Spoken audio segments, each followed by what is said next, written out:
It is Tuesday, October 23rd, 2018. Thank you all for tuning into the sneedmobiletech YouTube channel. Whether you're watching this on this actual date, through early release on Patreon, or watching it through YouTube the following day, thank you for tuning in. What I'm going to do is I've got some news to update you guys on from all four of the big four carriers.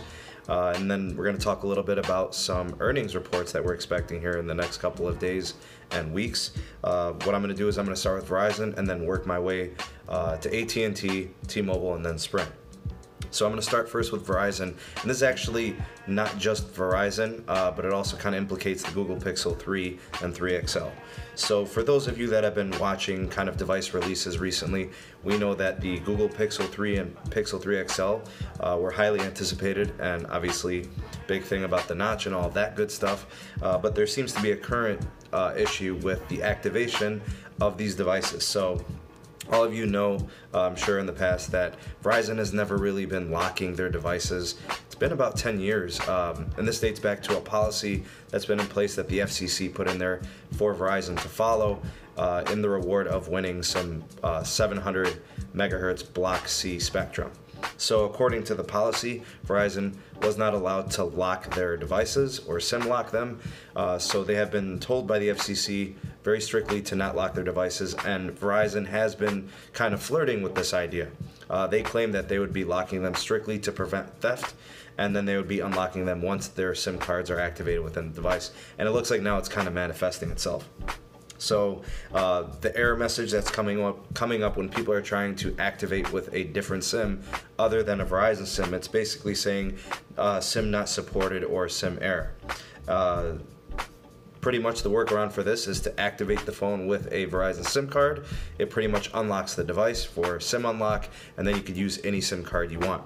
The problem actually arises from people buying these devices that are designed to be for Verizon, as Verizon is the exclusive carrier.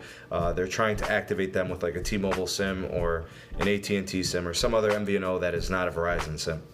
So they're going to Best Buys and they're buying these devices, trying to put in their SIM cards, activating them, and they're failing, saying that they can't activate using that SIM card.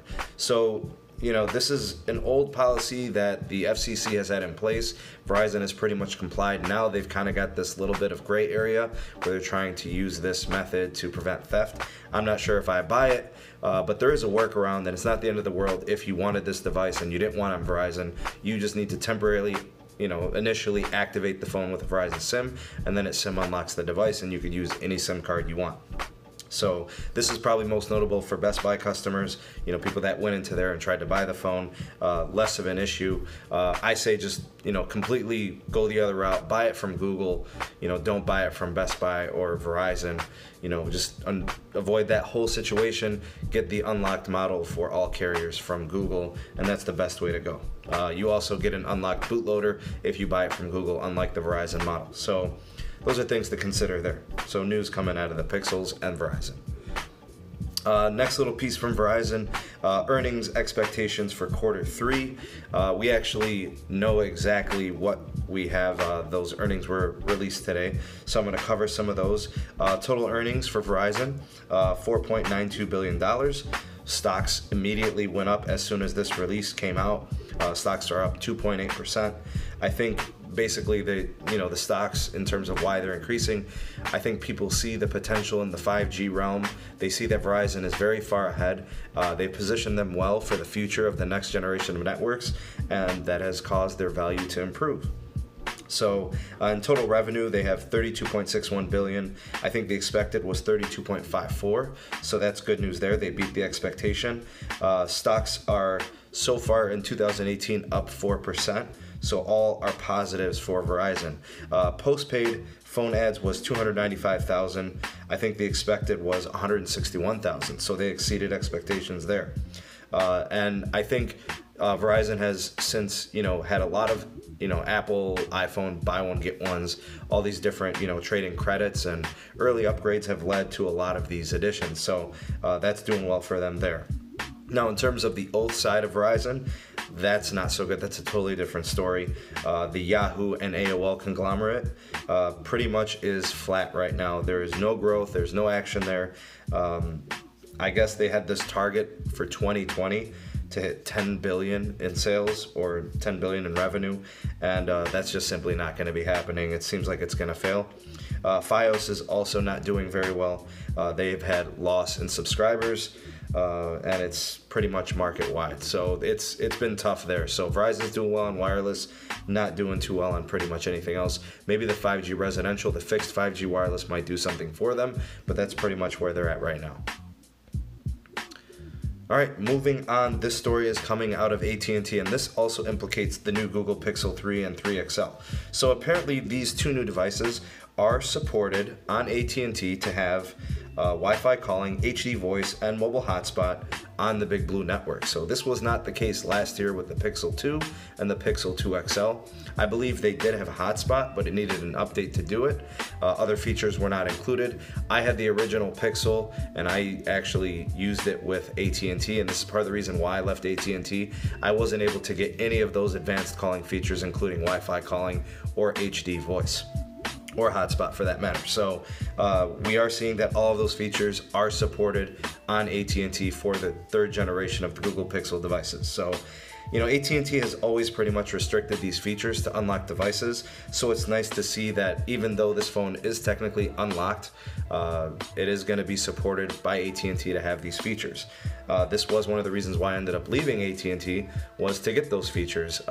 So I've been with Verizon because of that, and of course, you know, everything works with Verizon's network quite nicely because they are the exclusive carriers. But here you can see in the screenshot that the HD calling, the Wi-Fi calling is all there. So those things are working. So if you have AT&T and you want to get the Google Pixel 3 or Google Pixel 3 XL, those features will work. So go ahead, pull the trigger, and get that device if you want it. Next piece of info coming from AT&T. This has to do with their expected earnings for quarter 3 of 2018. We mentioned Verizon earlier. Now we're going to AT&T, and I think we're supposed to be getting these earnings here on October 24th, which would mean that would be on Wednesday. So either today or tomorrow, depending on when you're watching this video. I'll probably do a video on it, a quick little one to highlight that.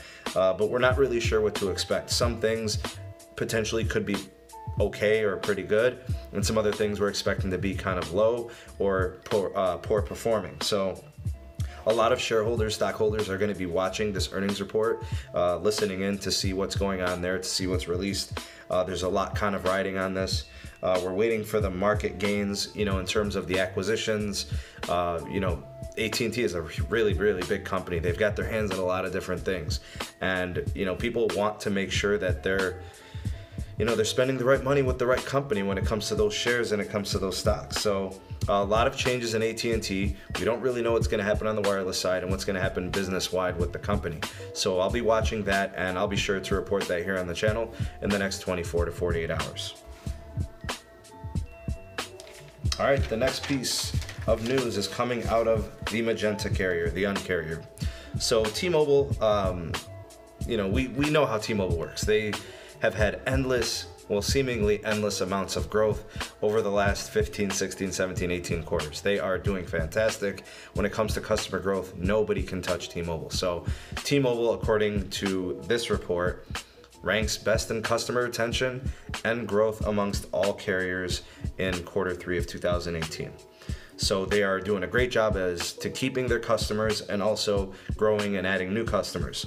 Now I do have some numbers to share with you guys. So in terms of growth, they are number 1. They're coming in at 19% for total growth for quarter 3 of 2018. I think their customer retention percentage was at 85%, which is a great percentage. The only carrier that showed anywhere near that type of retention was Verizon at 82%. And I think Verizon had a 4% increase or in terms of gains of customers. Sprint was at negative 5%, customer retention at 72%, and AT&T at negative 6% with customer retention of 78%. So the growth for them negative, and the retention on the lower side. Sprint obviously coming in very poor there. So all this is kind of what we expected. It's kind of what we know. It's been the recent trend for the most part. T-Mobile, obviously, they're doing a good job with their rockstar status customer service. their customer care team of specialists. You know, this bodes well for the merger, I personally feel.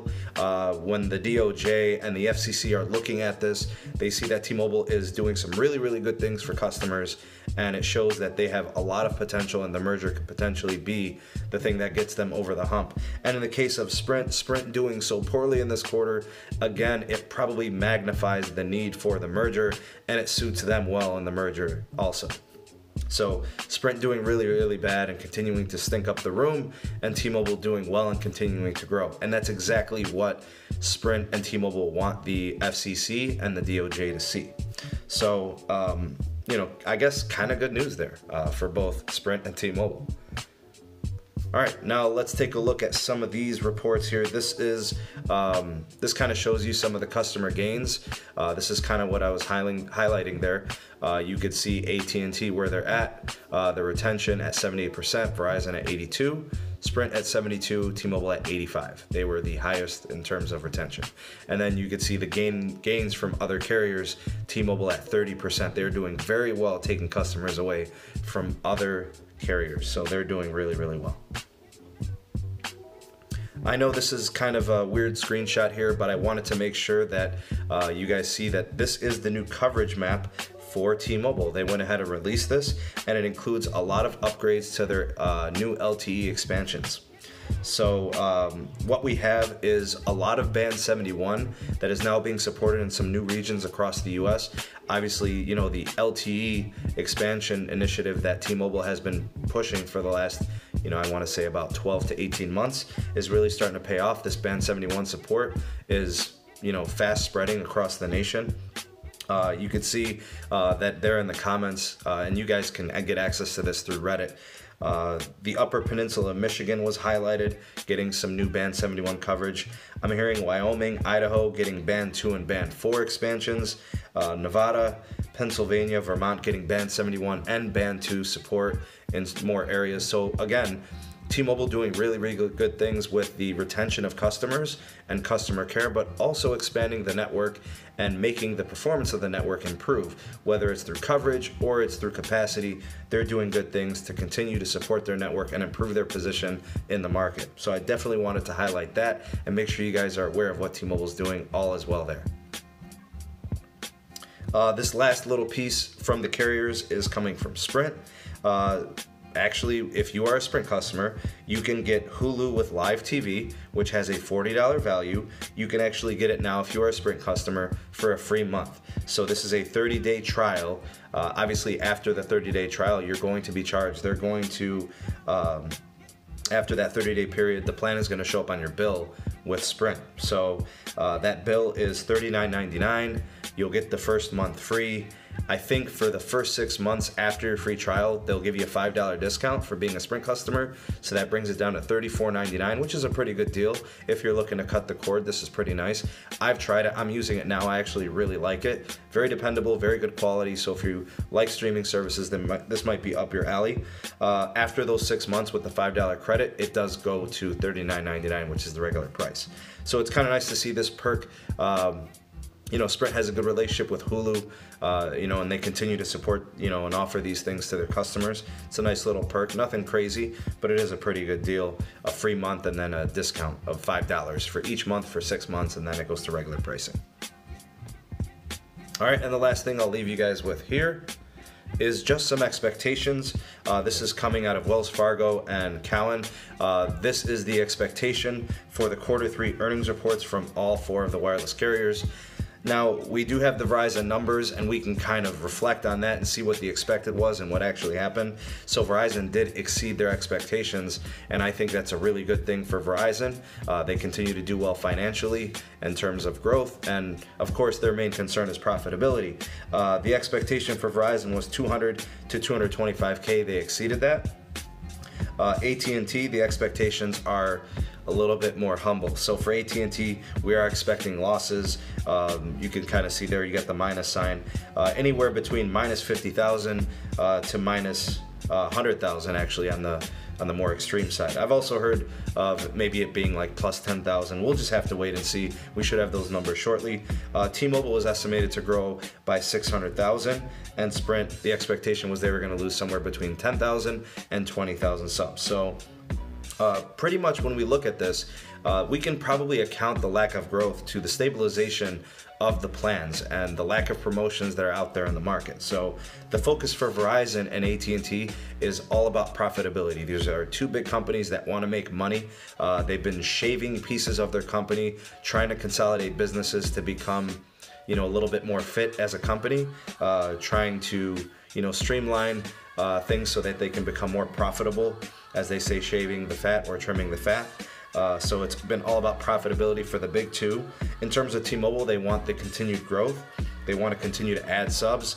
And of course, they want to continue to make money.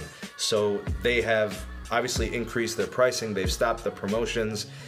Pretty much the market is stabilized, and in terms of Sprint, we know Sprint's situation. They're just focused on the merger. They could care less about profitability at this point. In fact, they don't even care. They're just waiting for the merger to go through.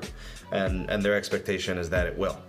So, Sprint's going to continue to struggle in performance. They're going to continue to struggle in ads. They're going to continue to struggle in so many areas of the business. But again, all of their, chips are all in on the merger. So not really their focus, but that's pretty much what we're expecting. We'll be getting more results from these Q3 earnings in the next couple of days and coming weeks, and I'll be sure to get you guys an update video on some of those things. So that's it for this video. Thank you all for tuning in. If you like what you see and you like what you hear, go ahead and give this video a thumbs up. A share is always appreciated. If you haven't subscribed already, please make sure that you subscribe to the channel and ding the bell down below so you can be notified whenever I upload new content. That's it. Thank you again for tuning in. This is Sneed from sneedmobiletech, and I will see you all on the next video. Peace.